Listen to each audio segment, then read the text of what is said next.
However, you're listening, wherever you may be listening, thank you so much for tuning into another edition of the All Cardinals podcast. My name is Don Andrew, joined every week by my main man, Richie Bradshaw. Before we get into nitty gritty, go and follow us on Twitter at RichieBrads36, at Don Andrew, and follow our work at si.com/NFL/Cardinals. Richie, the 2024 NFL draft has finally come and gone. The dust has settled. 12 picks for the Arizona Cardinals, more than any NFL team, and the most since 1992. 7 picks in the top 90, 2 first-round picks, 5 picks on day 3. We're going to break all of them down here in just a moment. But before we do, how are you, my man? I am doing good. I am doing some spring cleaning around the house and just making myself a little more comfortable. But, it's that time of the year where football's going to slow down a little bit. So we got to enjoy talking about the draft while we can. We're going to have some dry months, but still going to have some good content. So, now's never been a better time to subscribe because we'll get you through the summer. I thought that was going to be a Locked On Sun Devils plug, and I was definitely ready for it. I always can. There is movement happening in Tempe, brother. So go ahead. Big news out in Tempe. So if you guys are Sun Devil fans, check out Locked On Sun Devils. I'll get you through the summer too. Perfect. Yeah. Before we actually start, can we acknowledge that spring? I feel like spring never really came here. It felt like we jumped from a warm winter to 90 degrees, and before you know it's going to be 100 and 110. I don't feel like we got too many beautiful days out here, but I'm probably just nitpicking and whatnot. But nope, it's been a very warm start to the year, for sure. It was a hot start. Hairspray. Yeah. It was a hot start to the NFL draft for Arizona, who had 2 first-round picks. Needless to say, the man needs no introduction himself, Marvin Harrison Jr. Reporters got to talk to him and kind of a little close powwow whenever he landed here in Arizona. That video is on the YouTube channel. We also talked to Marvin Harrison Sr. That video is also up on the YouTube channel. Don't look in the comments. I'm not going to go into detail, but don't look in those comments. MH Day, the can't miss pick, the moonwalk to the podium and submit it. They got him pick number 4.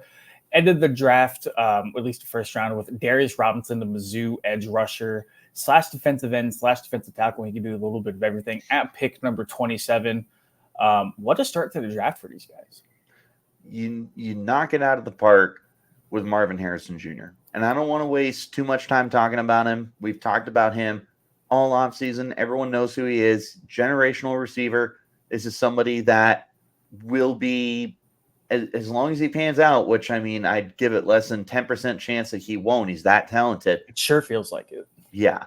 This is definitively the best receiver that Kyler Murray has played with in their prime, because obviously he got a year out of Larry Fitzgerald his rookie season, but that hardly counts. You're giving him Marvin Harrison Jr.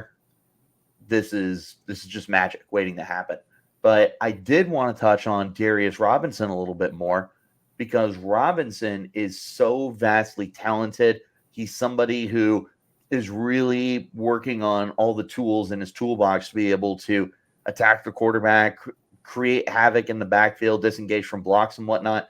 You heard him talk for over 2 minutes about his daily routine and how much time and effort he is investing into tape, into football, into training. He feels like a really, really good player and what could be one of the biggest steals of the draft. He obviously had a very nice climb because start of the year, no one really knew who he was outside of Missouri, but now he's going to be one of the most talked about players at Cardinals training camp, and I'm really excited for him. I love that you mentioned the versatility to play on the edge, to be able to kick inside. He drops from 297 to around 280, 285, and you go from he's too light to be defensive tackle, but he's too heavy to be an edge, to perfect. He can kind of flex either way. You're more comfortable with him at this weight. I love the kind of versatility he brings to your defensive front.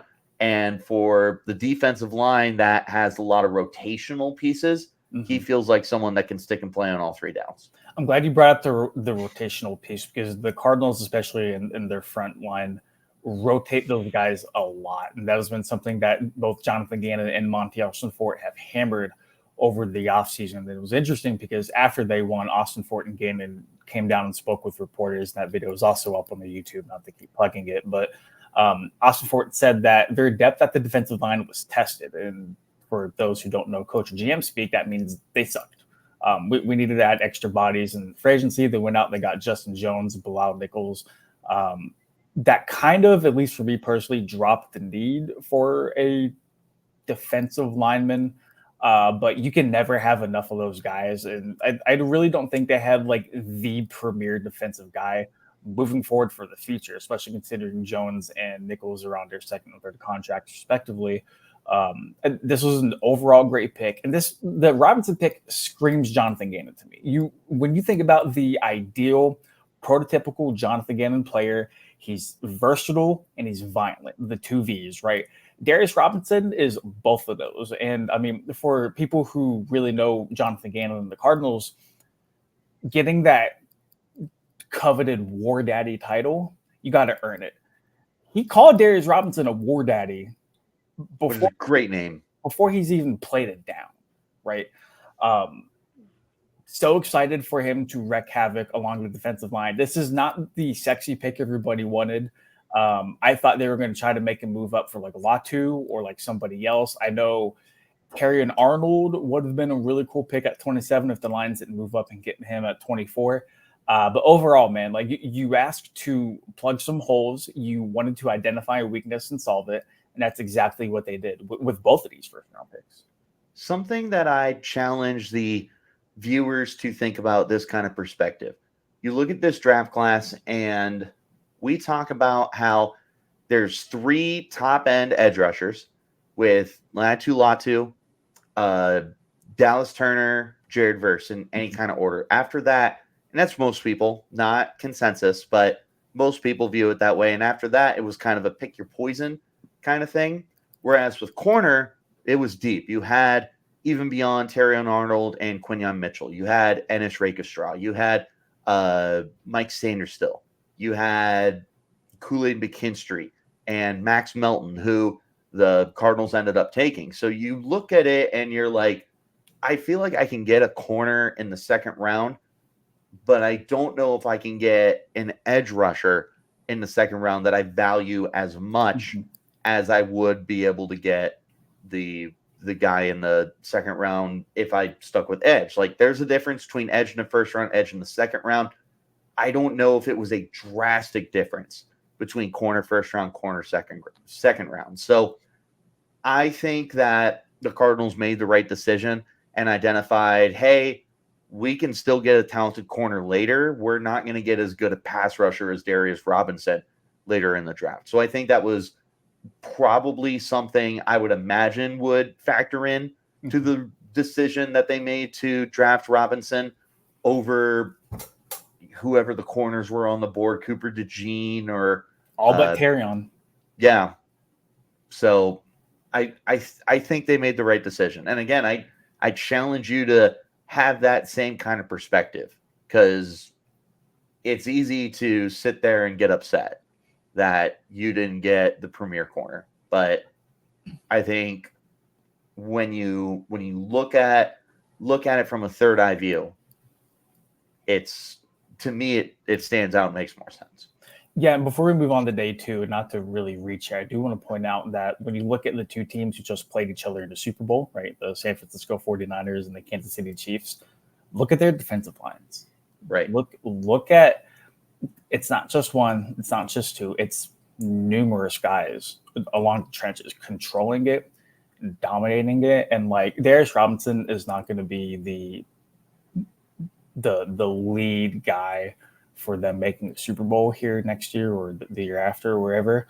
But this is a big step in the right direction in terms of team building. And if Robinson can hit his potential, we're cooking. We're cooking indeed. And I do want to address the defensive line before we conclude the show, because you and I had a really interesting conversation about why they didn't take an edge.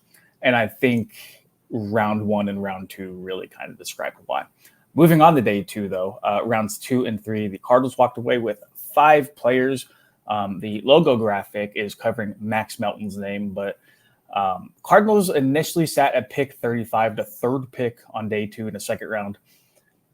You had Cooper DeJean sitting there. You had Corey McKinstry sitting there. And if you're a Cardinals fan, you're like, okay, cool. We could have taken one of those corners at 27. We didn't. Now we're definitely going to have an opportunity to at least get one of those guys. Both are on the board whenever the Cardinals are on the clock, and the Cardinals move back 8 spots. Move back 8 spots to pick up an extra third-round pick, and they ultimately land with Rutgers corner Max Melton. I feel like a lot of people didn't like this pick because they simply don't know a lot about Max Melton. I think you just don't know who he is. That's more when you watch him. When you watch him, this is, again, I don't want to keep hammering this, but this is a Jonathan Gannon pick. This is a dude in the secondary that Arizona just added. I like that you brought up it's a Jonathan Gannon pick because I think he pairs really well with Garrett Williams from last year. And they both kind of look the part. He's a senior player for the team at Rutgers. He had some ball skills. He had 3 interceptions this past year. He was a consistent starter or role player since his freshman year. He looks exactly like the resume and the repertoire that Jonathan Gannon and Monty Ossenfort have been looking for in building their team. And this is a good player. Look, I understand people will look at Marvin Harrison Jr.'s game against Rutgers and they'll go, oh, he had 4 catches for like 28 yards or whatever it was. Max Melton locked him down. Max Melton did play him well, and Marvin Harrison Jr. said as much, but you got to look at the game and also understand that they ran the ball at will and didn't even really need to air it out that much. So I wouldn't look at that game as like the defining Max Melton game, but I think you need to look at the body of his work and understand that this has been someone who has been consistent during his time with Rutgers. This is a very talented corner. I understand he's not name brand. I understand that he's the Kroger version of the Little Debbie's kind of corner, but he's still really good. And I really like this pick. And is he corner 1?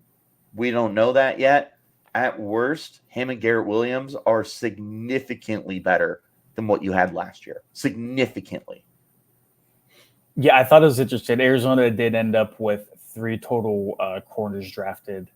And I think we can all agree Garrett Williams was probably like the best out of the 3 rookies we saw last year between him, Keitrell, and Sterling Thomas. No disrespect at all. I love Keitrell as a dude. Sterling Thomas stepped up in the pension of Arizona, needed him too. But I think Arizona, again, along with the defensive line, they saw that they had a massive hole to fill, and they went out and they did it. So massive respect to them. And when you talk about Melton, again, dude, the 2 Vs, the 2 Jonathan Gannon Vs, versatile and violent. Melton's not afraid to get his hands dirty. He's not afraid to help in the run support, and that's exactly what the Cardinals are looking for. Versatile, he can play inside, he can play outside. I'm so curious to see whether they put Garrett Williams in the slot or whether they put Max Melton in the slot. Regardless, though, that's a dude that, like you said, you plug in from day one, and it feels like you have – it's not like the greatest starting trio between Murphy, Bunting, Melton, and assumingly Williams as your top 3. But like you said, so much better than last year. So much better than last year. No disrespect to Antonio Hamilton or Marco Wilson, but they definitely upgraded it here. This is probably my favorite pick of the draft, Richie. Round 3, pick 66. Florida State running back Trey Benson.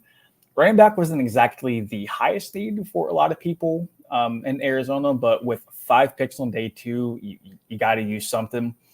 And love James Conner, fellow Pittsburgh dude.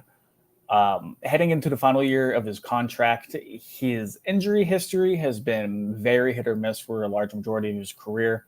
He's near the age of 30. Even just looking at it in like a vacuum for 2024, Richie, behind James Conner, you have Michael Carter, which I do think he came on strongly at the end of 2023. He flashed some really good things. After that, I'm not crazy excited about any of these running backs. So you insert Trey Benson, big dude who can move fast. He runs well between the tackles.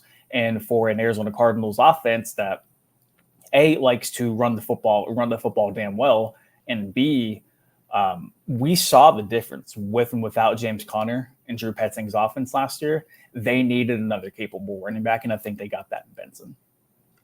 I'm a big fan of Benson. I went back and forth all year who my RB1 was between Jonathan Brooks and Trey Benson. And I ended up going with Brooks, but I'm still a very big fan of Benson. And he's someone that is able to create yards after contact and everything. He scored a lot of touchdowns last year, 15 total touchdowns. He had 9 the year before. The moment he got to Florida State, he was a very productive player for the team. Didn't hit 1,000 yards, but 2022, he had 990. Last year, he had 905. He's good, certifiably good. He got some more work in the receiving game. I would love to see him continue to get that work, but I can't think of a better heir to the throne for James Conner than Trey Benson. Yeah. In what you saw during the draft, it felt like Benson was just a perfect fit for the Cardinals. They made it happen. I love this pick, even to pay some dividends in year one, but certainly once Conner is gone from the team. And even if the Cardinals brought Conner back for 2025 and beyond, Benson is still the new face of the running game. Yep. I would not be surprised if the second half of the season, if he really just came into his own. Well, hopefully Conner does stay healthy for all 17 games. But, I mean, to have a really strong 1-2 punch like that, I think it just benefits everybody, man. I really, really do. It'll do a lot for your passing game, too. Yep, no, especially in the Petzing offense that when they're running downhill and they're getting 4 or 5 yards a pop and defenses really have to start to stack the box, play a little bit closer to the line of scrimmage, that's where that Petzing play action with Kyler Murray can really, really develop. Right. And, by the way, shiny new toy, Marvin Harrison Jr. is probably open downfield for Kyler Murray to throw a huge bomb to him. So, yep, makes the offense a lot more fun and opens it up. 100%. Here's where you kind of start to get into the, if you're a Cardinals fan, I don't know how to feel territory. Round 3, pick 71, Isaiah Adams played 2 years in Canada. Played a little at guard, played a little at tackle. A lot of people saw this as a reach. Give me your thoughts. I like that he's got the experience inside and outside. And I think that's going to be really important for the Cardinals as they continue to shuffle their offensive line around, figure out what works, what doesn't work, is being able to have somebody that he probably is an inside player full time, but in a pinch, if you had to, I am of the belief, and I've always been of the belief, start your best 5 offensive linemen. You can't necessarily pigeonhole guys and say, you have to be a guard and we can't get you on the field. Now, of course, there are some limitations to that. You can't have a guy with really short arms playing left tackle. It's probably not going to work in your favor, but more often than not, getting your best 5 offensive linemen on the field is going to reap the benefits for you. And Isaiah Adams could be one of those shining examples. If he does work out and play the way that the front office clearly believes he could be by sinking that kind of investment into him, you could end up having somebody that is shuffled around a lot. Maybe he finds his way onto the field. Maybe he's your 6th offensive lineman. I just like having that versatility, almost like if this really works out, maybe he's like a James Hurst who has had like a 10-year career that started with Baltimore and he's currently with New Orleans. Like, he's been able to find that niche for himself as a 6th offensive lineman, as a guard, as a tackle, wherever the team needed him to be, they got him out there. Hopefully, and this is all projection, hopefully Isaiah Adams can be able to get to that point for you as well. Even if he's not a starter, someone that you can rotate in. And like I said, there's a lot of value in having that 6th offensive lineman for your heavy sets. Yep. And with the Cardinals loving to run 2 tight end sets and everything, you can get really creative. And in theory, put Isaiah Adams out there. as a quote unquote tight end spot and then just run guys over. Yeah, no, I definitely agree. And one thing interesting Monty Alsford had brought up, kind of going over his scouting process, and he was basically telling us what they ask of their scouts. And one of the big things that their scouts look for is, okay, what is this guy going to be in 2 years? You know, I know we hear the 3-year rule all the time, especially on, not especially, when you get to the third round, that's where like the talent pool starts to shrink a little bit more, and maybe guys start to become more dart throws than you would hope for, especially early on. But Adams could develop into, I think if he turns out to be another like Josh Jones, I don't think people should be mad. Third round pick price tag, I get it. But with that coveted, like borderline, like could start in the pinch. And obviously we saw a heavy rotation of guys at left guard. So we know, you know, they're not always going to stay healthy, but Adams, yep. No, man, Adams for sure is a, again, versatile guy, played guard, played tackle. If he can not master both spots, but if he can kind of get a grip on both spots and be able to contribute to a pinch, at least while Arizona figures out what they're going to do for the future, because you have Jonah Williams for the next 2 years. TBD on Yalde Throholt. Obviously, Paris Johnson Jr. is in the mix. Will Hernandez at right guard is chef's kiss, at least for now. We'll see. It's a very wait-and-see pick for me. Tip Ryman, though. Tip Ryman, I got to get his last name down. People freaked out over this pick, and this pick probably made the most sense besides Max Belton, out of any of these day 3 guys. Yes, he's a tight end. Yes, the Cardinals have Trey McBride. But the Arizona Cardinals, more than anything, love to run the football. That is how everything else opens up. Drew Petzing will be damned if the Arizona Cardinals are not going to be able to establish the run, right? They lost Jeff Swaim, the de facto tight end 2, and also the team's best run blocking tight end. He's a free agent. He hasn't been brought back. He was put on IR to end the season. They needed a tight end to supplement Trey McBride in case anything happens, because let's say you didn't pick a tight end and Trey McBride goes down. I'm not on the Elijah Higgins train. I know some are. I'm not. I don't think he's him. He's not Hemi Turner. He's not Hemi Kardashian. Not Himothy? Nope. Himothy Chalamet? Ryman is one of the draft's best run blocking tight ends. And whenever he spoke to reporters on the phone about 10 minutes after he got drafted, he said he loves putting people in the dirt because that is what God intended him to do. And that was not verbatim, but that was very much the gist of what he said. I'll have to pull up the actual quote. I need 11 of him on the football field at the same time. The Cardinals run 12 personnel almost 20% of the time, which is just outside top 10 in the league. They run 13 personnel, 1 running back, 3 tight ends, the most out of any team in the National Football League in 2023.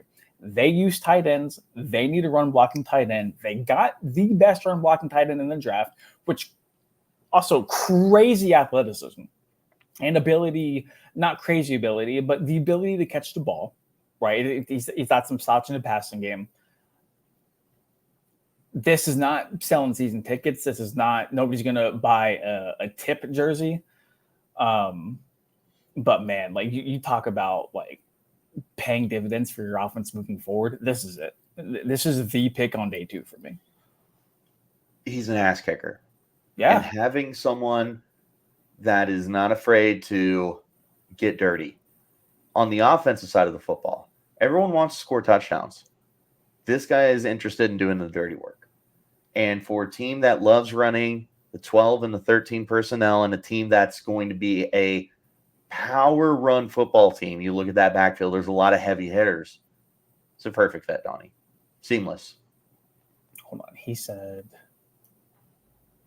yeah, he said, I like putting my hands on somebody, doing what I want, moving them exactly where I want to, and against their will. It's fun. It's the gift the Lord gave me, and I'm honoring him by doing that. Dude, that reminds me of Trevor Penning a few years ago for the Saints, and he was Oh like, my the gosh. best part about being an offensive lineman is legally being to assault people. I guess. Yeah. Yeah, I Sure, guess, man. Trevor.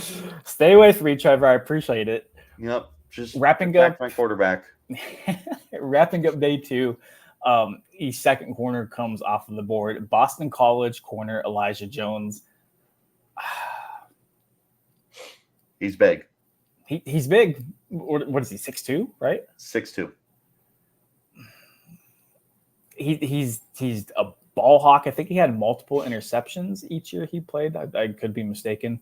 No, here we go. 21 pass breakups, 7 interceptions in his final 2 seasons. 6'2". He's a man corner.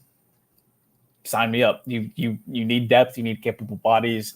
And much like edge rusher, much like the defensive line, you can never have enough bodies. He's got a lot of experience too. Played 6 years at Boston College. Got his doctorate. Yeah, dude, and productive for his for the last 5 years. I mean, he found his way onto the football field. He contributed in a heavy way. And the last 2 years, like you said, 21 or 22 pass breakups, 7 interceptions. He's the kind of player that Bonnie Awesomeforth and Jonathan Gannon value. So how he works into the rotation, who knows? But you do like that they stick to what they like to do, and they commit to the identity of having high character players with a lot of playing experience, starting experience, everything like that. Elijah Jones is just another one of those guys that makes so much sense for the Cardinals to pick up. Day 3 featured 5 picks to end the fun. We're not going to go too deep into them. I believe we're doing player profiles to kind of fill the gap between now and training camp.